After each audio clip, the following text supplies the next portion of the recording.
George III, the Mad King on the mortuary table. Imagine Windsor Castle in January 1820. Outside, the frost clings to the lawns. Inside, the palace is thick with silence, broken only by the shuffling of attendants and the endless scratching of physicians' quills. Britain has been waiting for this moment for months, if not years. King George III, once hale and hearty, once the monarch who lost America but kept the throne, is finally, undeniably, dying. He is 81. He has been blind for years, deaf for nearly as long. He has been insane, out of touch with reality, for over a decade. The newspapers print little more than His Majesty continues to sink. The Prince Regent, soon to be George IV, is king in all but name, while his father fades in a darkened room at Windsor, watched over like a prisoner. And then, on 29th of January 1820, George III dies. The doctors of the day did what royal doctors always did. They opened the body. They described a big heart, clogged arteries, water in the lungs. And then they stopped. They never touched the skull. They never examined the brain.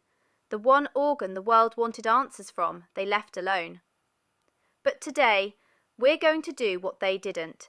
We're going to drag George III onto a modern mortuary table, crack open the chest, slice through the abdomen, and yes, finally saw into that skull. We're going to give him the autopsy he should have had. Welcome to William IV, the Sailor King on the Slab. It is the 20th of June 1837, and Windsor Castle has fallen silent again. King William IV, known as the Sailor King, has died in the early hours of the morning. He is 71, frail and breathless, the last Hanoverian monarch before the rise of Queen Victoria. William was never meant to be king. For most of his life, he was the raffish naval officer, the spare prince with mistresses and illegitimate children. But the crown fell on his head in 1830 when his bloated elder brother George IV died. Now, after just 7 years on the throne, William is dead. The official verdict: pneumonia and heart failure.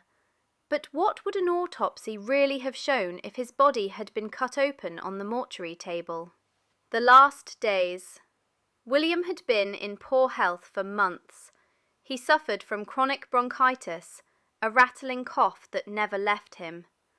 His heart faltered, leaving him swollen with fluid, his ankles puffed, his face grey. In June 1837, the final illness struck. Fever, shallow breathing, wheezing lungs. He struggled in his bed at Windsor, attended by his queen, Adelaide, and his doctors. At dawn on the 20th, he slipped away. The external examination. On the slab lies a man of 71, tall but wasted.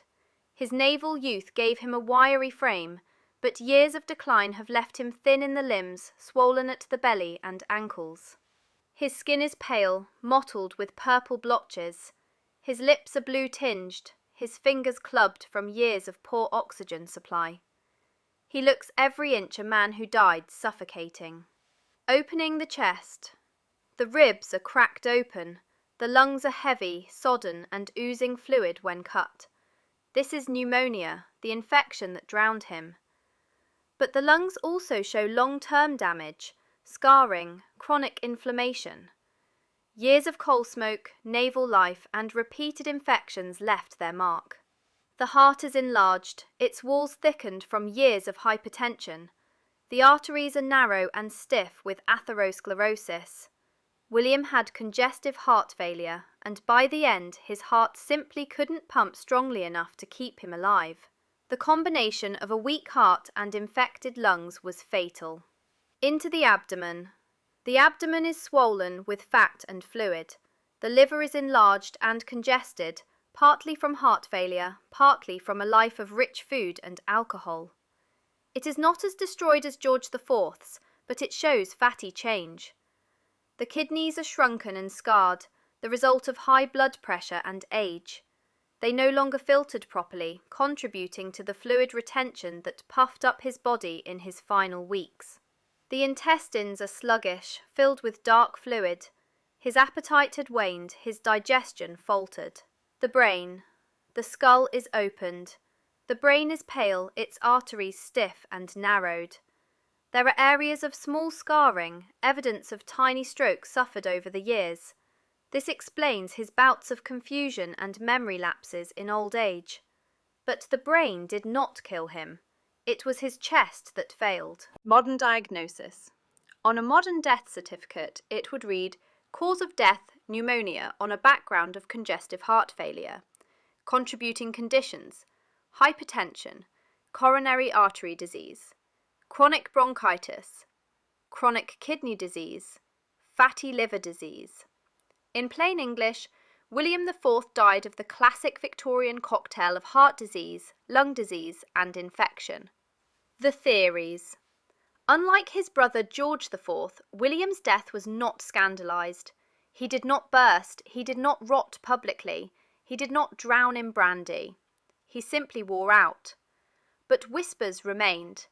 Some claimed he had been poisoned by his political enemies. Others called it God's judgment for his illegitimate children. The truth was less dramatic but no less deadly. A 71-year-old man with bad lungs, a bad heart, and a body collapsing under its own weight. The final irony. William IV never wanted the throne. He lived most of his life as the sailor prince, rough around the edges, happy with his mistress and his rum. When the crown came, he wore it lightly. But his body was not light. It carried the scars of naval hardship, rich food, alcohol, and age. His brother, George IV, died rotting in fat. William died drowning in fluid. Both were undone not by daggers or plots, but by the slow march of disease.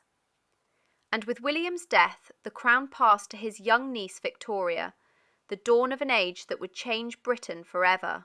So there lies William IV on the mortuary slab, a king of 7 years, a sailor of decades, a body undone by lungs and heart. Not glamorous, not grotesque, but ordinary in its decay. That was crowned and autopsied William IV, one king, one quiet collapse, maximum pneumonia, minimum glory. George III, the last days. George's decline was not sudden. It was a slow, humiliating collapse. In his younger years, he had been robust, energetic, and devoutly moral. He prided himself on his health and his abstinence. But by the turn of the 19th century, the cracks were obvious. He suffered periodic bouts of what was called madness, wild raving fits, uncontrolled speech, paranoia, and violence. At times he foamed at the mouth, screamed through the night, or babbled without pause for hours. By 1810, after a particularly severe attack, it was clear he would never recover. Parliament passed the Regency Act, and his son took over government. George III was packed off to Windsor, where for the last decade of his life he wandered, blind, deaf, and delusional, cared for by attendants who kept him locked away from public view. His body wasted and bloated in turn. He developed pneumonia, coughed and spluttered until his lungs filled with fluid, and in January 1820 his enormous frame finally gave up. The polite verdict? Pneumonia, leading to heart failure. The real story? Something far darker and far more complicated. The external examination. Laid out on the mortuary slab, George's body is a sight. He is old, yes, but more than that, he is bloated. The kind of swelling that comes from years of heart failure and kidney disease. His legs are swollen with fluid, the skin stretched and mottled, a sign of chronic edema. His abdomen protrudes, fat clinging stubbornly even after weeks of illness. His eyes are pale clouds of cataract, rendering him blind even before death claimed him. His teeth are brown stumps, the result of decades of sugar and poor dentistry. This is not the body of a man who aged gracefully. This is a body that had been breaking down for years. Opening the chest. The first cut reveals the truth. His chest is opened, ribs pulled apart, and the heart stares back. Massive, heavy, thick-walled. It is far larger than it should be. the classic mark of a man whose heart has been straining against high blood pressure for years. The arteries feeding it are hard, yellow and narrow. Atherosclerosis, fatty plaques lining the vessels, restricting blood flow until every beat was a battle. No wonder he had chest pain. No wonder he collapsed into heart failure. The lungs are sodden, heavy with fluid. Pneumonia was the final straw, yes, but it was the heart that set him up to drown in his own chest. Each breath in his last days was not just laboured, it was suffocating. Into the abdomen. The knife traces down, the abdomen is opened.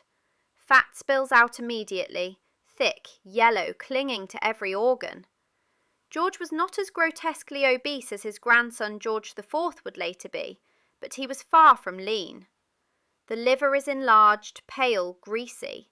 A textbook case of fatty liver disease, probably worsened by medicines and sedentary living. The intestines are irritated, inflamed, years of harsh purgatives and experimental cures, leaving scars on the gut. The kidneys are small, shriveled and rough to the touch. Chronic damage from high blood pressure and toxins. The urine that once alarmed courtiers with its reddish colour was not a divine punishment. It was diseased kidneys struggling to do their job. And here's the damning detail. If we clip some hair and test it in a modern lab, we'd find arsenic. High levels of it. Not the work of assassins, but of medicine. George's doctors had been dosing him with arsenic and mercury for years. Tonics, powders and hair treatments laced with poison. His madness may not have been born of disease alone, but of the very cures meant to save him. The skull that was never opened. And now at last we take the saw to the skull. This is the moment the real doctors of 1820 refused to give us. Inside, the brain tells a story written in scars, areas of pale dead tissue, mini-strokes or lacuna infarcts scattered across the grey matter. The arteries are stiff, brittle, narrow. A lifetime of high blood pressure and vascular disease has damaged the brain beyond repair. In the frontal lobes, the regions that control mood, impulse and speech, the damage is particularly marked. This was the seat of his raving fits, his pressured speech, his manic energy. There is no tumour, no rare porphyria signature. What we see is a brain battered by vascular dementia, poisoned by medicine, and collapsing under the weight of its own clogged arteries. The modern verdict. So, what would the autopsy report say if written today? Cause of death, pneumonia, leading to congestive heart failure, contributing conditions, severe coronary artery disease, hypertension, vascular dementia caused by repeated strokes, chronic kidney disease, heavy metal toxicity, arsenic, mercury, obesity. Underlying story. George III did not die of mysterious madness. He died of diseases entirely familiar to modern medicine, heart disease, dementia, stroke, worsened by the poisonous treatments of the day. The theories revisited. For centuries, people speculated. Was it porphyria, the rare blood disease that turns urine purple? That theory, popular in the 20th century, has now largely collapsed. His symptoms do not fit. His madness was cyclical, yes, but his physical signs point to stroke and dementia, not porphyria. Was it arsenic poisoning? Yes, but not deliberate. His doctors, his wigs, his powders, all contained arsenic, and it likely worsened his condition. The most convincing modern reading? A combination of bipolar disorder in earlier life, sliding into vascular dementia as his arteries hardened and his brain died by inches. The final irony. And here lies the bitter twist. His doctors did cut him open in 1820. They saw the enlarged heart, the waterlogged lungs, the hardened arteries. But they never touched the skull. The one question everyone wanted answered. What was inside the brain of the Mad King? They left forever sealed. So George III remains a mystery, even as his body tells us everything we need to know. That was past people, George III, one king, one bloated heart, one poisoned body, and one brain locked away by history. He didn't die of madness. He didn't die of curses. He died of being a sick old man in the age of bad medicine, and in that, perhaps, lies the most human truth of all. Queen Victoria, the widow on the table. It is 22nd of January 1901, and Osborne House on the Isle of Wight has fallen into silence. After 63 years on the throne, Queen Victoria, Empress of India, Grandmother of Europe, and the woman who reshaped the monarchy into a global brand, is dead. She is 81 years old, blind in one eye, rheumatic in her joints, and so swollen with age and obesity that her attendants can barely move her. For weeks, she has drifted in and out of a coma, murmuring names, slipping away in fragments until her heart finally fails. The official bulletin is neat and restrained. Her Majesty died peacefully, surrounded by her children and grandchildren. Cause of death? A cerebral hemorrhage, a stroke. But Victoria, ever the master of control, had forbidden any autopsy. She did not want to be dissected like her grandfather George III. She wanted her secrets to remain buried. Yet here we are. We are going to do what her doctors didn't dare. We're going to cut her open, layer by layer, and read the story her body would have told if she had been given a modern post-mortem. This is Crowned and Autopsied, Queen Victoria, The Last Days. Victoria's decline had been painfully obvious. Once robust, she had grown progressively weaker after the 1890s. Her letters mentioned fatigue, swelling in her legs, clouded vision and forgetfulness. She frequently nodded off mid-conversation, sometimes seemed confused, and her appetite dwindled. On the 18th of January 1901, she suffered what we would now call a transient ischemic attack, a mini-stroke. 4 days later she had another, more severe. By the 22nd she was unconscious, breathing shallowly, and slipping away. Surrounded by Edward, Wilhelm, and her many children, she finally died in the evening. The external examination. Now she lies before us, a small elderly woman, just under 5 feet tall, but wide and heavy-set in her coffin. In her youth she was famously plump. In her old age she was obese. Her face is pale and waxy, jowls sagging. Her ankles are swollen with fluid, the telltale mark of heart failure. Her joints are stiff and knotted with rheumatism. Her skin shows the blotchy mottling of poor circulation. She looks every inch the matriarch of empire, but her body tells us the truth. Decades of vascular disease and metabolic decline. Opening the chest. The chest is opened. Immediately the heart commands attention. It is enlarged, its walls thickened from decades of battling high blood pressure. The coronary arteries are narrowed, clogged with fatty plaques. Victoria has severe coronary artery disease, the silent killer of the modern age. The lungs are heavy and congested, with fluid pooling in the lower lobes. This is the drowning effect of congestive heart failure. For years she had struggled with breathlessness. Now we see why. If she had lived in the age of blood thinners and statins, this might have been managed. In 1901, it was a death sentence. Into the abdomen. The knife travels down, the abdomen opens. Fat tumbles forward, thick yellow deposits smothering every organ. The liver is pale and greasy, classic fatty liver disease, the result of obesity and a sedentary life. The pancreas is scarred, showing signs of type 2 diabetes left undiagnosed and untreated.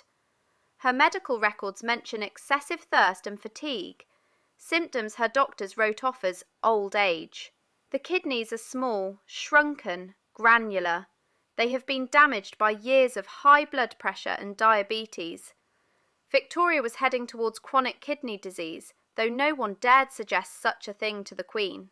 The intestines show irritation, likely from decades of heavy meat diets and minimal fibre. A lifetime of lavish royal dining has left its signature on her gut. The brain. Now the skull. Sawed open carefully, the brain is revealed, And here lies the final chapter. A large dark pool of blood sits in the left hemisphere. This is the cerebral hemorrhage that killed her, the stroke that silenced the Queen. The surrounding tissue is softened, compressed. Elsewhere, the brain shows scars of previous, smaller strokes, evidence that Victoria had been suffering minor cerebrovascular accidents for years. These would explain her increasing drowsiness, confusion, and lapses in speech. The arteries in the brain are stiff and narrow, severe cerebral atherosclerosis. Every vessel is a brittle pipe waiting to burst. This was not a sudden event. It was the culmination of years of damage. Modern diagnosis. If this were written up today, the cause of death would be clear. Primary cause, intracerebral hemorrhage, stroke. Contributing conditions, long-standing hypertension, coronary artery disease, obesity, type 2 diabetes mellitus, chronic kidney disease, rheumatism and immobility. In short, Victoria was a walking case study in what we now call metabolic syndrome, the deadly combination of obesity, diabetes, heart disease, and stroke. Lifestyle and risk factors. Her decline wasn't mysterious. Victoria's later life was sedentary. She spent long days writing letters, knitting, and sitting in heavy mourning. She hated exercise. Her diet remained rich. Meats, gravies, puddings. She ballooned in weight. By the 1880s, attendants noted she was difficult to lift. This obesity fed her diabetes fed her vascular disease, and the vascular disease fed the stroke that killed her. The funeral secrets. But while the autopsy reveals disease, the funeral preparations reveal Victoria herself. She had scripted every detail. She would wear her wedding veil, she would be buried with Albert's dressing gown, and, in a final flourish, a lock of John Brown's hair and his photograph hidden beneath the lace. Even in death, she managed her own narrative. The doctors may have been forbidden to publish her diseased organs, but the woman herself ensured her burial carried its own scandal. The final irony. George III's doctors cut him open but ignored his brain. Victoria's doctors barely looked at all. In both cases, history was denied the full truth. But if we imagine her on the autopsy table, the picture is clear. Victoria did not simply die of a stroke. She died of decades of vascular disease, obesity, and diabetes, the same killers that haunt the modern world. The Empress of India, grandmother of Europe, ruler of half the globe, reduced at last to a brain drowning in blood and a heart smothered by fat. So that is Queen Victoria on the mortuary table. A heart enlarged by empire-sized stress, lungs drowning in their own fluid, kidneys scarred, liver greasy, brain burst by a final catastrophic stroke. The official verdict said, peaceful death. The autopsy tells us otherwise. A body battered by years of decline, a queen felled not by assassins or conspiracies, but by the same diseases that plague ordinary mortals. That was Past People, Queen Victoria. One queen, one forbidden autopsy. Maximum arteries clogged with empire-sized gravy. Edward VII. The autopsy that never happened. May 1910. The king is dead. Edward VII, Bertie, the playboy prince turned portly monarch, has finally collapsed after decades of cigars, champagne breakfasts, and scandal. But here's the twist. Unlike his grandfather George III or his mother Victoria, there's no record of an autopsy. None. The doctors kept their findings close to the chest, literally. So today, we're doing the job they never did.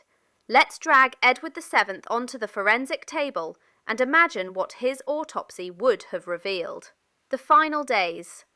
Edward was 68 and his body had been protesting for years. He wheezed through bronchitis, clutched his chest with angina attacks he dismissed as indigestion, and kept puffing away at a daily diet of 20 cigarettes and a dozen cigars. By May 1910, he was visibly bloated, gasping for breath, and so weak he could barely walk. On the 6th of May, after suffering a series of heart attacks, he died in Buckingham Palace. Cause of death? The official line was pneumonia and heart failure. But what would an autopsy have shown? Imagined autopsy report. The following is what Edward VII's doctors might have written if they'd had the courage and the honesty to put it on paper.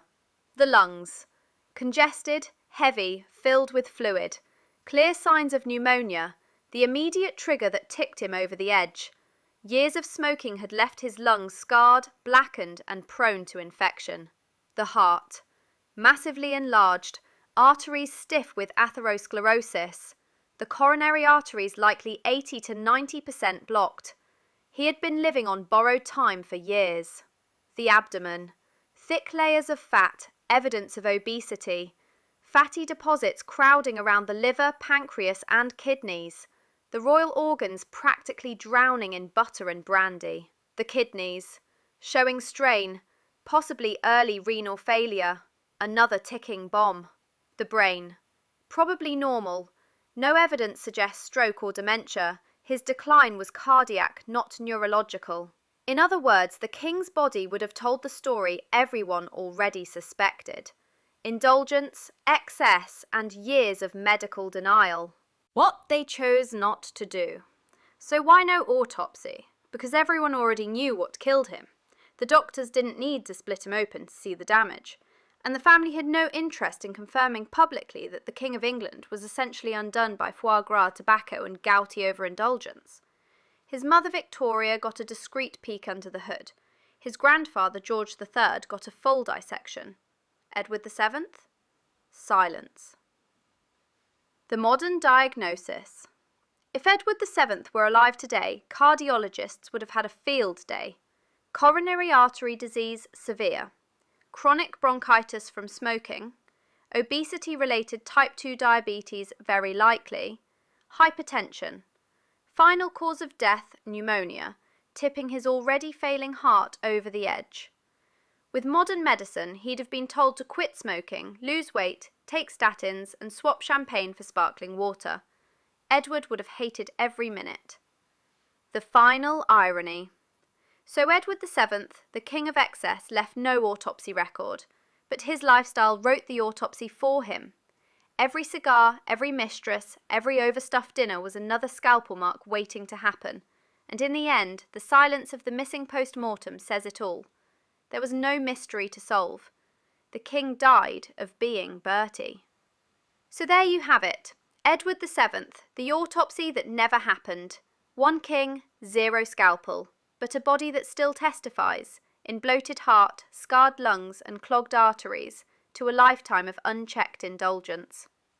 That was Past People, Edward VII, the king who didn't need cutting open because he'd already carved his own fate. Prince Alfred, Duke of Edinburgh, the Queen's forgotten son. It is the 30th of July 1900, and Coburg, Germany is in mourning. Prince Alfred, Queen Victoria's second son, known as Affy, is dead at 55. Once the handsome sailor prince, the Duke of Edinburgh, and later Duke of Saxe-Coburg and Gotha, Alfred has been quietly wasting away for months. The official cause of death? Throat cancer. But rumours swirled. Some said it was syphilis. Others whispered suicide. The truth is buried with him. No royal autopsy was ever published. But tonight we will do what the doctors never revealed. We will lay Alfred on the slab and cut open the secrets of Victoria's most shadowy son. The last days. Alfred's decline was obvious to those around him. He was thin, sallow, coughing blood, his voice hoarse, his throat raw. Food became painful to swallow. Alcohol, once a comfort, burned his diseased gullet. He was bedridden for weeks, drifting in and out of fever. Victoria was told little. The family kept the details quiet. By July 1900, Alfred was too weak to stand. He died in his German duchy, far from the empire he once served at sea. The external examination.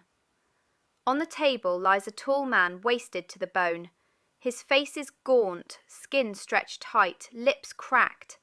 His neck shows swelling and discoloration, the tumour distorting the contours of his throat.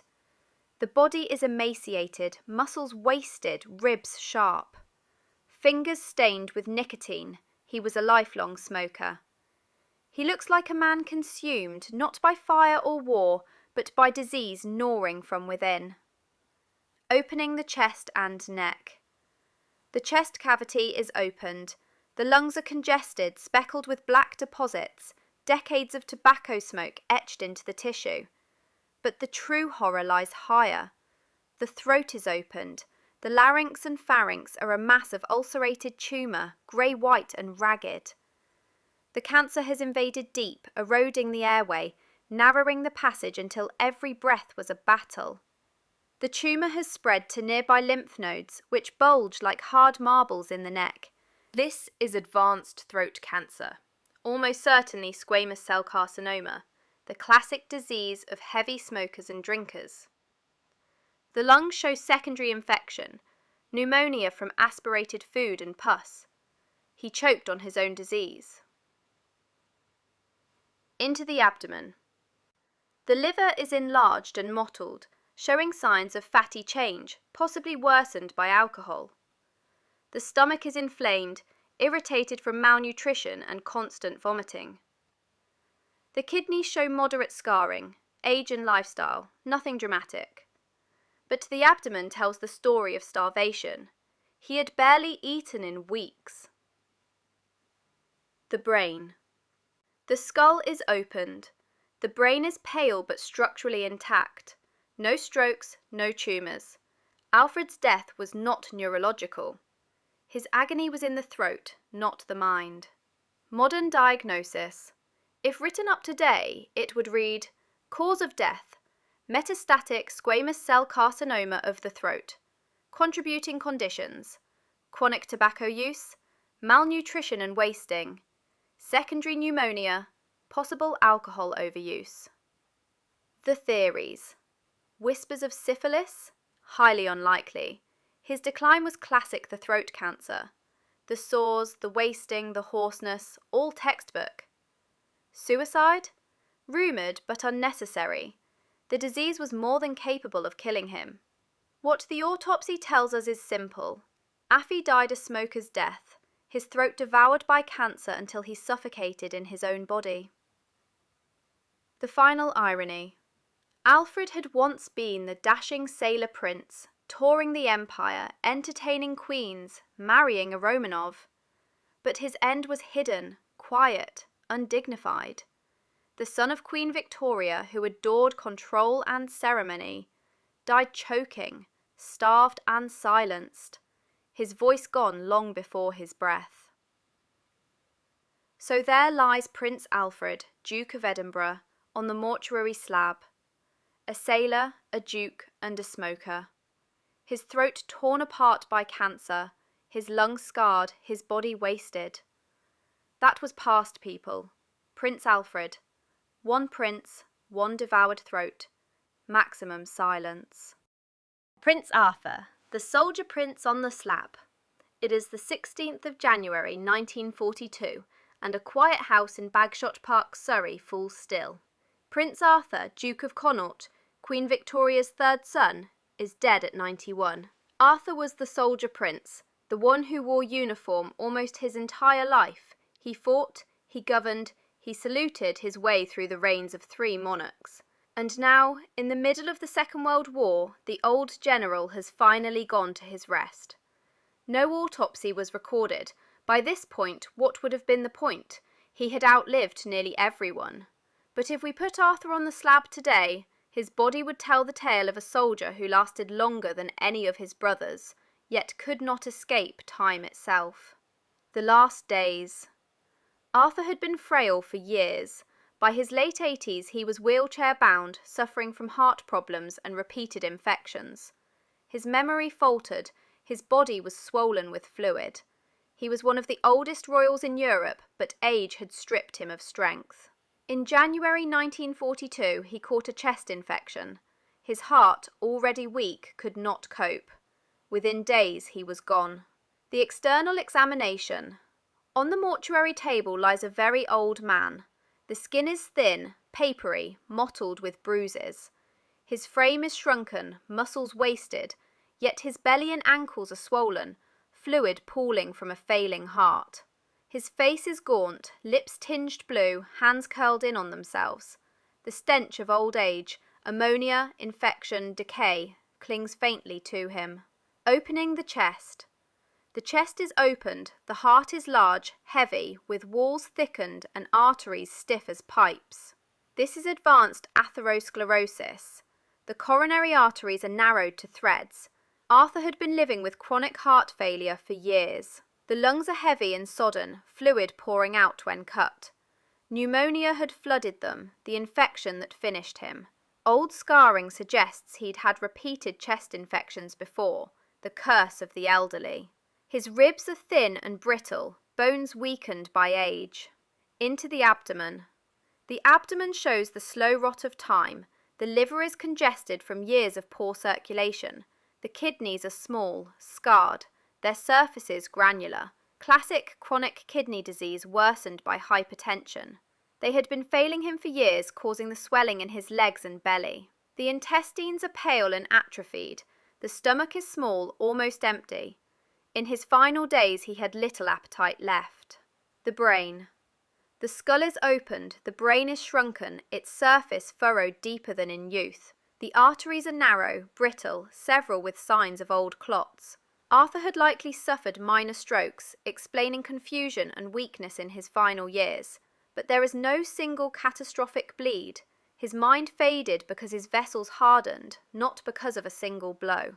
Modern diagnosis. If a coroner wrote this today, it would read, primary cause of death, pneumonia on a background of congestive heart failure. Contributing conditions. Advanced coronary artery disease, hypertension, chronic kidney disease, multiple minor strokes, general frailty of old age. Arthur's death was not dramatic. It was the slow collapse of an elderly body. The final irony. Arthur was the soldier prince. He survived campaigns, commanded armies, travelled the empire. He buried brothers, sisters, nephews, nieces. He outlived the Victorian age, the Edwardian glitter, and even saw the world at war again in 1939. But in the end, he was felled not by cannon or musket, not by intrigue or poison, but by the quiet enemy that comes for almost everyone, pneumonia, the old man's friend. So there lies Prince Arthur, Duke of Connaught, on the mortuary slab, a soldier's body worn down by 90 years, a heart too heavy, lungs too sodden, kidneys too scarred. That was past, people. Prince Arthur. One prince, one long life, maximum time, minimum mercy. Prince Leopold, the fragile prince on the slab. It is 28th March 1884, and the Villa Nevada in Cannes, France, has fallen into chaos. Prince Leopold, Duke of Albany, Queen Victoria's youngest son and her cleverest child, is dead at only 30 years old. Unlike his burly brothers, Leopold was frail from birth. He suffered constant pain, frequent illnesses, and the most dangerous inheritance of all, hemophilia, the royal disease that would haunt his descendants for generations. The official cause of death? A fall followed by a brain hemorrhage. But what if we laid him on the mortuary slab? What would his fragile body reveal about the disease that destroyed him? The last days. Leopold had been plagued by illness all his life. He suffered crippling joint pain, swelling, and repeated bleeding episodes. Even the smallest knock could cause agony. His mother worried constantly, though she also kept him on a short leash, protective yet controlling. In March 1884, Leopold was in Cannes to escape the English winter. He had been in good spirits, writing letters and enjoying the sun. But then, disaster. He slipped and fell, striking his head. For most people, it would have been nothing. For Leopold, it was fatal. By morning, he was dead. The external examination. On the table lies a thin young man, pale and delicate. His joints are swollen and deformed, especially the knees and ankles. They are stiff, enlarged and scarred, the result of years of internal bleeding. His skin is marked with bruises, old and new, scattered across the body. Even gentle handling leaves discoloration. His face is still, lips pale, eyes sunken. There are no external wounds, just the faint swelling at the temple where he fell. Opening the skull. The skull is carefully opened. The brain tells the story at once. Blood pours from beneath the membranes, pooling in a vast intracranial hemorrhage. This is the clot that killed him, checking the pressure, building, crushing the brain, silencing him in hours. The vessels inside are fragile, thinned by the absence of clotting factors. Even a minor injury has caused catastrophic bleeding. Opening the chest. The chest is opened. The heart is relatively normal, though pale. The lungs show patches of old infection. Pneumonia he had survived before. His immune system had been battered by years of illness. His ribs are thin, slightly fragile. His whole frame less robust than his brother's. Into the abdomen. The abdomen shows signs of his long struggle with hemophilia. The liver is enlarged, showing the strain of repeated transfusions and treatments, such as they were in the 19th century. The spleen is swollen, a mark of chronic immune stress. The joints, when cut, are filled with old blood, scar tissue and degeneration. This is hemophilic arthropathy, joints destroyed from the inside out by repeated bleeding. Modern diagnosis.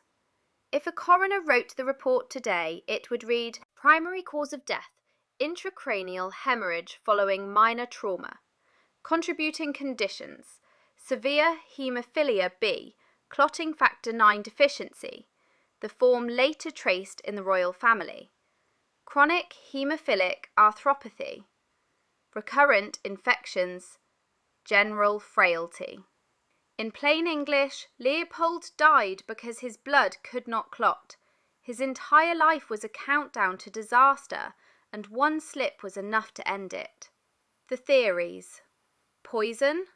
Suicide? Leopold's death was no conspiracy.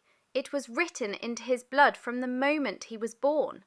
His haemophilia was the genetic curse that Queen Victoria carried and which she passed on to her descendants across Europe. In him, it struck with merciless clarity. The final irony. Leopold was the most intellectual of Victoria's sons, the one with the greatest mind. She called him her darling boy, but wrapped him in cotton wool, knowing he was fragile. He longed for freedom, for independence, for a family of his own. He married, fathered a daughter, and seemed to have a future. But haemophilia allowed no happy ending. One fall, one bleed, and the cleverest prince was gone. So there lies Prince Leopold on the mortuary slab, a young man destroyed not by gluttony or age, but by a single genetic flaw. A brain drowned in blood, joints ruined, skin marked with bruises that never healed. That was past people. Prince Leopold. One prince, one fatal fall. Maximum tragedy written in blood. Mary I, the phantom pregnancies on the table. It is 17 November 1558, and London is about to erupt in both mourning and relief. Mary Tudor, Bloody Mary to Protestants, the first crowned Queen Regnant of England, is dead at 42. For 5 years she ruled with fire and faith, burning heretics at Smithfield, marrying Philip of Spain, and fighting to restore Catholic England. But her reign ended in sickness, despair, and childless failure. The official story? She died of influenza during a nationwide epidemic. But her body told a different tale, one that courtiers dared not whisper. Mary had suffered 2 mysterious pregnancies that produced no child. By the end she was swollen, fevered, and in agony. No autopsy was performed, but what if there had been? Today we're laying Mary I on the slab to uncover what really killed the Queen who could not carry an heir. The last days. Mary had been unwell for months before her death. She grew thin and pale, though her belly swelled at times. She complained of constant abdominal pain, irregular bleeding, and weakness. By autumn 1558 she was bedridden, feverish, and plagued with a persistent cough. Some chroniclers said she was consumed, others noted she wasted away with her stomach hard and distended. Her ladies whispered it was cancer, her priests called it God's punishment. On the 17th of November, as bells tolled across London, Mary breathed her last. The external examination. On the mortuary table, Mary's body is frail, shrunken, the frame of a woman aged beyond her years. Her face is hollow, her skin waxy, mottled with fever rash. Her belly, though, is swollen and taut. Not the curve of pregnancy, but the distension of fluid. Ascites, the build-up of liquid in the abdomen, a sign of advanced disease. Her legs are thin, wasted, but her feet are swollen. She looks like a woman whose organs have failed her from within. Opening the chest. The rib cage is cut open, the lungs are congested, heavy, inflamed. She did indeed have bronchitis and pneumonia, which could have hastened her death, but that is not the root cause. The infection was secondary. The heart is small, relatively normal for her age, though its arteries show the beginnings of narrowing. This is not a cardiac death. Into the abdomen. Now the truth. The peritoneal cavity gushes with fluid, litres of pale liquid filling her belly. The intestines are compressed and pale, pushed aside by growths. The liver is nodular, scarred, with surface tumours. The stomach and uterus are distorted, with lesions peppering the tissue. This is cancer, almost certainly of the womb, uterine cancer, or ovaries, spreading to the abdomen.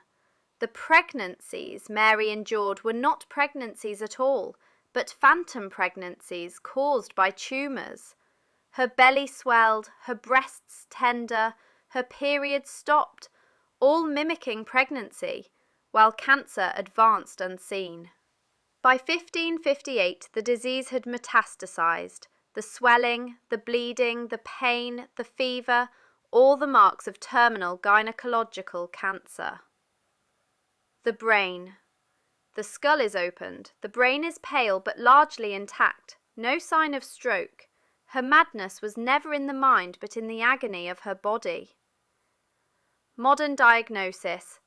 If written up today, primary cause of death, metastatic uterine or ovarian cancer. Contributing factors, ascites, fluid buildup from cancer spread. Secondary pneumonia from weakness and immobility. Chronic anemia from bleeding. Mary's death certificate would not say influenza, it would say cancer. The theories. Influenza epidemic? Yes, England was suffering a flu outbreak in 1558 and Mary caught a respiratory infection. But this was not what killed her. She was already dying. Pregnancy? Number. Twice she believed she carried a child. Twice her belly swelled. Twice she endured the humiliation of no baby. What she had was cancer, mimicking pregnancy symptoms. Divine punishment? Her Protestant enemies loved this explanation. The queen who burned heretics was herself consumed by fire from within. But the truth was far less poetic and far crueler. The final irony. Mary believed her whole purpose was to bear a Catholic heir. Instead, the very organ meant to give her a child betrayed her. Her womb did not produce life, but death. She died, convinced she had failed, her throne slipping to her Protestant half-sister Elizabeth, her body rotting with tumours. The Virgin Queen may have ruled after her, But Mary was the queen whose body was haunted by phantom children, her legacy written in blood and pain. So there lies Mary I on the mortuary slab, a shrunken queen, belly distended not by life but by cancer, her lungs drowned by infection, her womb consumed by tumours, her reign ended by the very disease that mocked her greatest hope. That was past, people. Mary I, one queen, 2 phantom pregnancies, maximum Tudor tragedy. Elizabeth I, the Virgin Queen on the table. It is the 24th of March, 1603, and the great Tudor age is ending in a whisper. Queen Elizabeth I, the Virgin Queen, Gloriana, the woman who defied Spain, executed Mary Queen of Scots, and ruled England for 45 years, is dying at Richmond Palace. The final weeks have been bleak. Elizabeth sits slumped on cushions, refusing to lie in bed, staring into the shadows with hollow eyes. She mutters to her ladies that she sees spirits, that the walls whisper to her. She will not eat, she will not rest, she simply wastes away, a living ghost in ruffs and velvet. When she finally slips away in the small hours, the cause of death is politely described as old age. But that bland phrase hides the real questions. What killed her? Why did her body fail the way it did? And what would we find if we placed Elizabeth I on a modern mortuary slab? Let's find out. The last days. Elizabeth was 69, an impressive age for the early 17th century, but not impossibly old. Yet her decline was dramatic. She had lost weight rapidly, refused food, and fell into deep melancholy after the deaths of her close friends, especially the Countess of Nottingham. Her skin was pallid, her body frail beneath the layers of paint and jewels. She had open sores and ulcers on her legs, complained of toothache, and was prone to fainting fits. Her courtiers noted that she looked consumed, a word they often used for cancer. By March, she was sitting motionless for hours, barely speaking. When she did, her words were sometimes confused. This was not just grief. Something was breaking down inside her. The external examination. On the table, Elizabeth's body would be startling. The famous queen, once a flame-haired icon, is now skeletal and wasted. Her skin is pale, blotchy, with ulcerations on the lower legs, the legacy of poor circulation and possibly diabetes. The teeth are blackened and cracked, rotted from years of sugar, wine, and tooth powders laced with mercury. Her wig is removed, revealing thinning grey hair. Her fingers are stained, the nails brittle. She looks every inch the frail old woman she refused to let anyone see alive. Opening the chest. The chest is opened, the ribs spread. Inside, the heart is shrunken, its vessels narrow and stiff with fatty deposits. Elizabeth has advanced coronary artery disease. Her heart has been straining against high blood pressure for years. The lungs are scarred with patches of old infection, chronic bronchitis perhaps from a lifetime of smoky halls, coal fires, and the heavy perfume she adored. Fluid pools at the base of the lungs. In her final days she had struggled for breath, the beginnings of heart failure. Into the abdomen. The abdomen tells an even more interesting story. The intestines are pale, lined with ulcers and scarring. Elizabeth's diet had been heavy on sugar, meats and wine, and her digestive system shows it. The liver is enlarged and yellow, with nodules across the surface, a sign of cirrhosis, probably not from alcohol alone, but from years of poor diet and chemical-laced cosmetics. The pancreas is atrophied and scarred, consistent with type 2 diabetes, undiagnosed but likely present. This would explain her wounds healing poorly, her fatigue, her weight loss and her constant thirst. The kidneys are small and granular, showing chronic disease. High blood pressure and diabetes had been chewing away at them for years. The brain. When the skull is opened, the brain confirms the suspicion. The vessels are narrowed, brittle, several showing the scars of tiny old strokes. These would explain her confusion, her fainting fits, her slurred speech. Most dramatic of all is a large hemorrhage in the cerebral cortex, a stroke. This was the blow that silenced Elizabeth, the final collapse of a vascular system that had been crumbling for years. Modern diagnosis. So what would the coroner write today? Cause of death? Stroke due to long-standing vascular disease. Contributing conditions?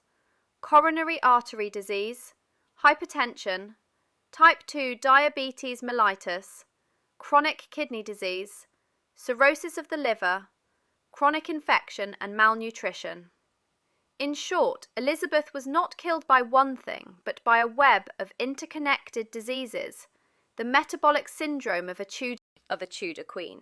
The cosmetics connection. There is another suspect in her decline, lead poisoning. Elizabeth was famous for her white mask of makeup, Venetian ceruse, a mix of white lead and vinegar. She wore it daily for decades. Her skin beneath was raw and ulcerated. Her hair fell out, her teeth blackened. A toxicology screen on her bones would almost certainly reveal high levels of lead, mercury, and arsenic, poisons she layered on herself in the name of beauty. These metals damaged the kidneys, the brain, the nerves. They may have accelerated her dementia, her depression, her tremors. The Virgin Queen was quite literally poisoned by her own vanity. Lifestyle and risk factors. Elizabeth was not a glutton like Henry VIII, nor a smoker like Edward VII, but she was not healthy either. She ate sugar in dangerous quantities, painted herself with toxins, refused medical intervention, and drove her body with stress, grief, and ceaseless vigilance. In her 60s, she lost weight rapidly, likely from diabetes or cancer. She withdrew, grew paranoid, and finally collapsed into the depression that consumed her final weeks. The final irony. Elizabeth's courtiers said she died of melancholy, a broken spirit. The doctors said old age, but an autopsy would show something far less romantic. Blocked arteries, a burst vessel in her brain, organs poisoned by sugar and lead. She wasn't taken by fate, she wasn't consumed by love or grief. She was killed by the same things that kill millions today: stroke, diabetes, heart disease, poisoning from the chemicals she trusted. Gloriana, the woman who ruled with iron will, undone by her own body. So there lies Elizabeth I, imagined on the mortuary table. The Virgin Queen stripped of her wigs and her paint, her body telling the story she tried so hard to hide. A brain drowned in blood, a liver scarred by poison, kidneys shriveled, teeth black, and a heart that simply couldn't beat any longer. That was past, people. Elizabeth I, one queen, one body betrayed. Maximum lead, maximum legend. Edward VI, the boy king on the table. It is the 6th of July 1553, and England is about to plunge into chaos. Edward VI, the son of Henry VIII and Jane Seymour, the boy who inherited a Protestant kingdom at just 9 years old, is dead. He is only 15, pale and wasted, coughing up blood in his bed at Greenwich Palace. The official line? He died of consumption, the Tudor word for wasting diseases. But whispers spread immediately. Some said poison, some said divine judgment. Others pointed to the sins of his father, the bloated tyrant Henry VIII, visiting themselves on the son. No autopsy was performed. The boy was rushed into burial at Westminster Abbey while the succession crisis exploded around him. But today we're going to imagine what would have happened if Edward VI's frail little body had been placed on the modern mortuary table. The last days. Edward's decline had been written in his diaries and the reports of foreign ambassadors. He was tall for his age, but thin, his face pinched, his cough constant. By 1553 he was racked with fever, night sweats and bloody sputum. In his final weeks he could barely breathe, his fingers turned blue, his lips cracked. Courtiers whispered he was being poisoned by the Dudleys to secure the succession for Lady Jane Grey. Others said it was divine punishment for England's heresy, but the truth was in his body, not in politics. The external examination. On the table lies a boy barely out of childhood. His body is emaciated, the ribs sharp against the skin, the belly slightly swollen from fluid retention.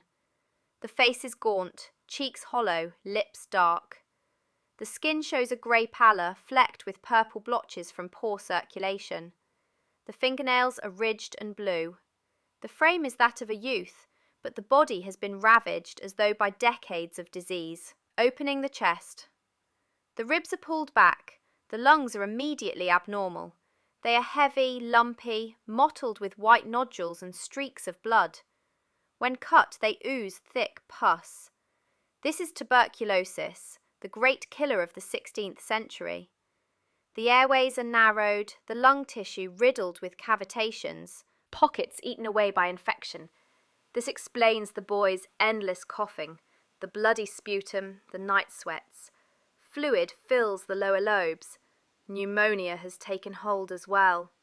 Edward's final breaths were not just weak, they were suffocating. The heart is small, appropriate for his age, but strained. Months of oxygen starvation had pushed it to the limit. Into the abdomen. The abdomen reveals more damage.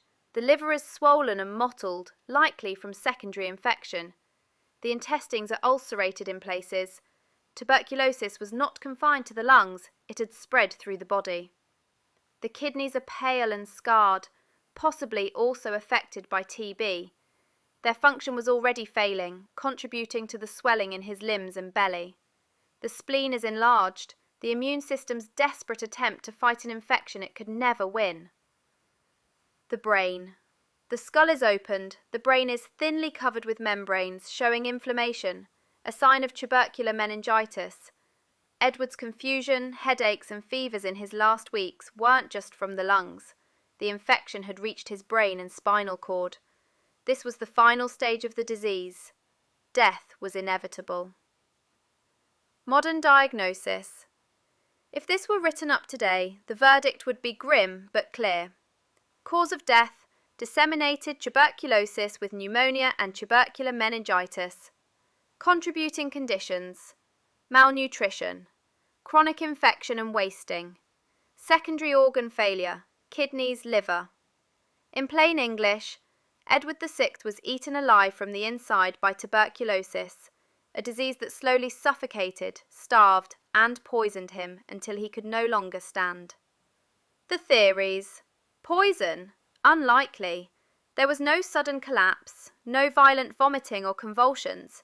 His decline was long, steady, and classic for TB. Measles or smallpox? He had childhood illnesses, yes, but they weren't what killed him. Divine judgment? The Tudors loved to spin morality tales from deathbeds, but the truth is simpler. Edward lived in a world without antibiotics, and TB was everywhere. His youth and frailty made him easy prey. The final irony. Henry VIII had dreamed of his son carrying on the Tudor dynasty, ruling with strength and power. Instead, Edward wasted away in a palace bed, his body consumed by disease before his reign ever came into its own. No scalpel touched him in 1553, but if one had, the verdict would have been clear. A boy destroyed by tuberculosis, not by poison or prophecy. So that is Edward VI, the boy king, imagined on the autopsy table. Lungs rotting with infection, brain inflamed with meningitis, kidneys failing, liver swollen, body wasted. That was past people, Edward VI, one boy, one dynasty's hope, maximum disease, minimum chance of survival. Henry Fitzroy, the boy who might have been king. It is 23rd July 1536, and St. James's Palace is shrouded in quiet shock. Henry Fitzroy, Duke of Richmond and Somerset, lies dead at only 17. He was no ordinary boy. He was the illegitimate son of King Henry VIII and his beautiful mistress, Elizabeth Bessie Blunt. Handsome, clever, well-educated, he was elevated far above any other bastard. Henry VIII had given him titles, lands, and whispered possibilities. When it seemed the king might never have a legitimate son, many believed Fitzroy might wear the crown himself one day. But now, the king's only surviving son is lying cold. The official line is consumption, tuberculosis, but in Tudor England no royal death was ever just an illness. Whispers fly. Was he poisoned by Anne Boleyn's faction? Was it witchcraft? Was it God punishing sin? No autopsy was performed in 1536, but today we're going to give Henry Fitzroy the forensic examination he never had. Scalpel in hand, we lay the boy who might have been king on the modern mortuary table. The last days. In the weeks leading up to his death, Fitzroy wasted away before the court's eyes. Ambassadors described him as pale, thin, with a persistent cough that left him weak and breathless. He had fevers that came and went, night sweats that drenched his bedclothes, and coughing fits that sometimes produced blood. He could barely stand for long without exhaustion. By late July, the decline was unmistakable. He became delirious, short of breath, and too weak to eat. When the fever finally broke, so did his heart. Within weeks of Anne Boleyn's execution, the king's beloved son was gone too. Henry VIII reportedly wept. The external examination. On the slab lies a teenage boy, tall but emaciated. His ribs are visible through the skin. His cheeks are hollow. His lips have a faint bluish tinge, the mark of chronic oxygen deprivation. His skin is sallow, stretched tight over the bones. The fingertips are clubbed, rounded and swollen at the tips, a classic sign of chronic lung disease. His back and sides show faint bruising from months of being propped up, shifted, carried. The body looks as though it has endured a long illness, not a sudden blow. Opening the chest. The rib cage is opened, revealing lungs that are heavy, waxy, and lumpy. When incised, they do not collapse like healthy lungs. Thick, cheesy white material oozes from the upper lobes. This is tuberculosis. Mycobacterium tuberculosis has eaten through the tissue, leaving abscesses and cavities. The lungs are honeycombed with scarring and necrosis. One lung has a large cavitary lesion, a hollow pocket of infected tissue that likely caused his bloody cough. The pleural space, the lining around the lungs, contains fluid. Fitzroy had pleural effusion, making it even harder to breathe in his final days. His trachea and airways are inflamed and narrowed. Every breath would have been a struggle. The heart is small, slightly enlarged on the right side, a sign of cor pulmonale, right heart strain, from months of fighting against diseased lungs. Into the abdomen. The abdominal cavity shows further signs of TB. The lymph nodes in the mesentery are swollen and calcified, classic disseminated tuberculosis. The liver and spleen are enlarged, struggling to fight a chronic infection that had spread beyond the lungs. The intestines are thin, pale, and scarred in patches. There are tuberculous lesions on the gut wall, evidence the disease had gone systemic.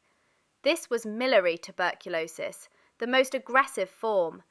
He was likely in constant pain, coughing, feverish, and starving as the infection consumed his body from within. The kidneys are pale but structurally intact, no evidence of poisoning. The brain. The skull is opened. The meninges, the lining of the brain, are inflamed and slightly cloudy. If we tested the cerebrospinal fluid, we'd likely find Mycobacterium tuberculosis there too. Fitzroy likely had tuberculous meningitis in his final days, which would explain confusion, delirium, and possibly seizures before death. The brain tissue itself is intact but congested, reflecting the overwhelming infection and fever. Toxicology and historical rumours. If we ran a full modern toxicology screen on Henry Fitzroy's tissues, what would we find? No heavy metals or poison. There is no evidence of arsenic, mercury, or other common Tudor poisons in sufficient quantities to have killed him. No trauma. No fractures, no stab wounds, no internal bleeding. No signs of sexual disease. He was young and, though betrothed, not married long enough for chronic syphilis or similar illnesses to take hold. The rumours of poisoning by Anne Boleyn's allies were politically convenient, not anatomically sound. This was no quick, murderous death. This was a slow burn. Modern diagnosis.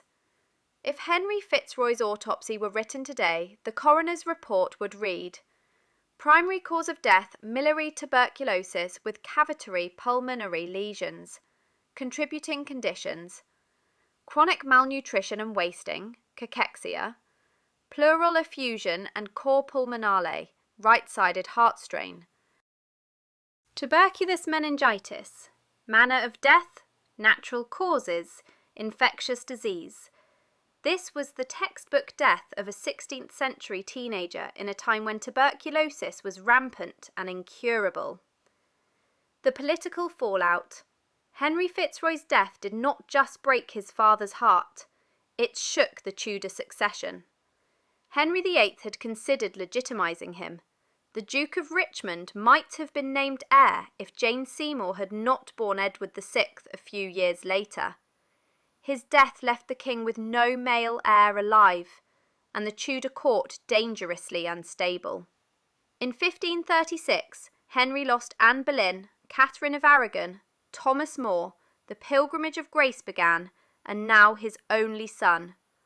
No wonder he spiralled. The final irony. Henry Fitzroy was the only son Henry VIII ever truly acknowledged. The boy was given a title, lands, an arranged marriage, everything short of the crown itself. He had been trained for power, adored, protected. And yet for all the Tudor wealth, all the pomp of royal palaces, tuberculosis didn't care. It consumed him in the same way it consumed thousands of ordinary teenagers across England.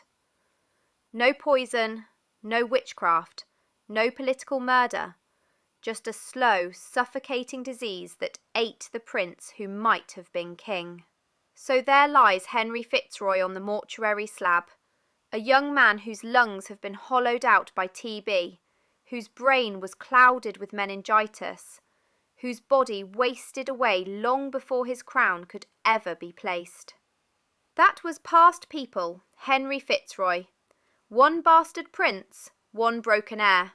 Maximum politics, minimum pulse. Kaiser Wilhelm II, the withered emperor on the slab. It is the 4th of June, 1941, and the House of Dawn in the Netherlands is draped in silence. Wilhelm II, the last German Kaiser, grandson of Queen Victoria and the man who dragged Europe into the First World War, is dead at 82. Once the swaggering monarch of the mightiest empire on the continent, Wilhelm died not in Berlin but in exile, a dethroned relic.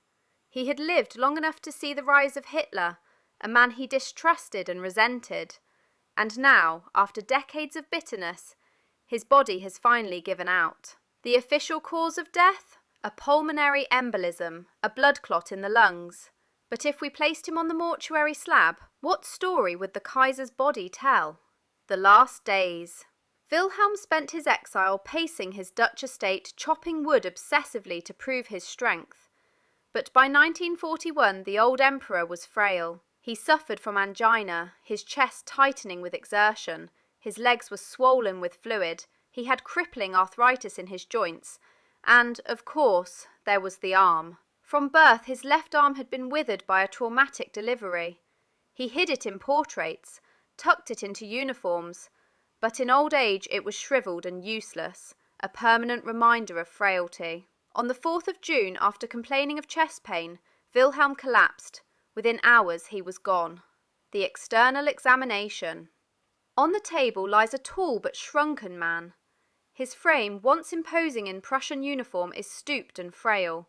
The skin is papery, bruised, marked with the blotches of poor circulation. The right arm is muscular, strong from decades of overuse. The left arm is thin, wasted, shriveled, barely more than bone and skin. His legs are swollen, pitted with edema. His belly is distended with fluid. The face is pale, lips bluish. This is not the strutting Kaiser of 1914. This is an old man undone by his heart. Opening the chest. The chest is opened. The heart is large, its walls thick, its arteries hard as stone. Advanced coronary artery disease, years of high blood pressure and strain had weakened it. The lungs are congested. In one of the main arteries, a massive blood clot sits lodged, the pulmonary embolism that killed him. Blood flow to the lungs was cut off in seconds. His final collapse was sudden, brutal, and inescapable. The lungs also show old scarring, pneumonia and bronchitis in the past. Into the abdomen. The abdomen reveals further damage. The liver is congested, its surface bumpy from chronic heart strain. The kidneys are small and scarred, chronic kidney disease from years of hypertension. The intestines are pale, showing poor circulation. The stomach is modest, he had eaten sparingly at the end. Fluid fills the abdomen, ascites, the swelling of end-stage heart failure. The brain. The skull is opened. The brain is smaller than in youth. The surface furrowed with deep lines of atrophy. The arteries are narrowed, stiff. Several small scars show where mini-strokes had struck in earlier years. This explains Wilhelm's irritability, his confusion, his bouts of sudden rage in old age. His brain was literally short-circuiting. Modern diagnosis. If we wrote the certificate today, cause of death, pulmonary embolism, contributing conditions, severe coronary artery disease, chronic heart failure, hypertension, chronic kidney disease, arthritis and disability from birth injury, multiple minor strokes. In plain English, Wilhelm was undone by the slow decay of his heart and vessels, finished off by a fatal blood clot. The final irony. Wilhelm spent his life trying to project strength, the powerful Kaiser, the supreme warlord, but his body told the truth. Born with a crippled arm, crippled again by disease, he died not on a battlefield or in a palace, but in exile, felled by a clot in the lungs. The man who once thundered commands across Europe ended gasping in a Dutch country house, powerless, his empire long gone. So there lies Kaiser Wilhelm II on the mortuary slab, a body swollen with fluid, heart hardened by disease, lungs struck by a killer clot, brain scarred by age. The last Kaiser, the grandson of Victoria, undone by his own failing vessels. That was past people, Wilhelm II, one emperor, one withered arm, maximum downfall. Prince Albert Victor, the vanished heir, on the slab. It is 14th January 1892, and Sandringham is draped in black. Prince Albert Victor, Duke of Clarence and Avondale, Queen Victoria's beloved grandson and second in line to the throne, is dead at only 28. The newspapers call it a tragedy, a national shock. He was young, handsome, newly engaged to Princess Mary of Teck, and now suddenly he is gone. The official cause of death? Pneumonia following influenza. But the whispers began immediately. Some said syphilis. Others muttered about scandal, the Cleveland Street brothel, even Jack the Ripper theories. No autopsy was ever released, but if we place Eddie on the mortuary slab today, what would we see? The last days. Eddie had been delicate all his life, frail, dreamy, vague. Some said simple-minded, others said shy. In December 1891, he caught influenza during a nationwide epidemic. It hit him hard. By January, the flu had turned to pneumonia. His fever raged, his breathing shallow, his cough rattling. On the 14th, with his parents and fiancée at his bedside, Eddie's heart gave out. The court bulletin was polite, a young man taken too soon, but his body had more to say. The external examination. On the table lies a tall, thin young man. His skin is pale, lips bluish, eyes half shut. His body is lightly muscled but wasted from weeks of fever. The face is slack, features delicate. His chest heaves shallowly, even in death, frozen in the posture of someone who suffocated slowly. No outward wounds, no bruises, just the frailty of a man consumed by infection. Opening the chest. The rib cage is cut open, the lungs are sodden, heavy, collapsing under the knife. Thick yellow-green pus fills the airways. The lobes are firm, airless, drowned in fluid. This is lobar pneumonia, the infection that killed him. It spread quickly after influenza tore down his immune system. The heart is pale, slightly enlarged. In his final hours it struggled desperately to push blood through drowned lungs. The strain was too much and it stopped. Into the abdomen. The abdomen is opened. The liver is congested but not cirrhotic. He was not a drinker like his father. The kidneys are normal, perhaps slightly swollen from fever.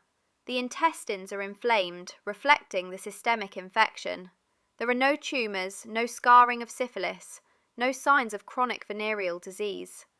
The rumours of tabes dorsalis, syphilitic brain damage, find no trace here. Eddie's body shows no long-term wasting disease. His death was acute. The brain. The skull is opened. The brain is pale but largely intact. The vessels are engorged, swollen from fever. No lesions, no strokes, no tumours. If Eddie had learning difficulties, as some biographers suggest, they would not show clearly here.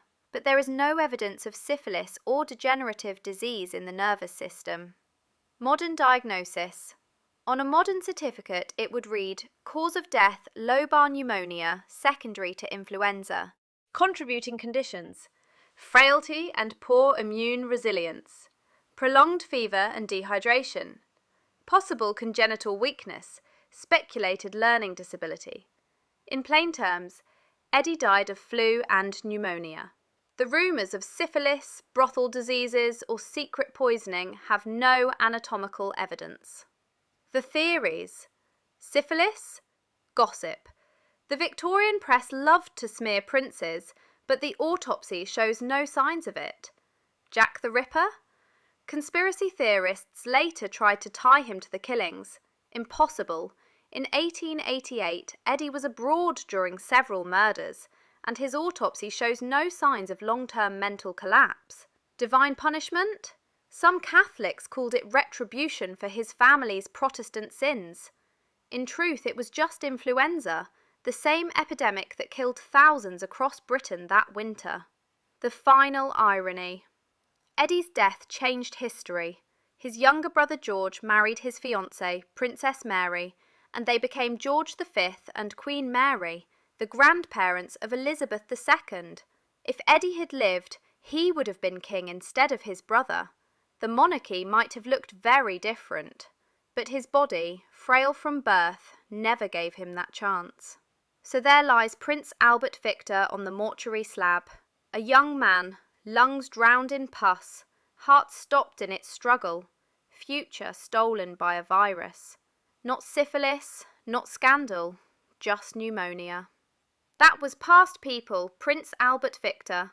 One prince, one vanished heir, maximum gossip, minimum truth.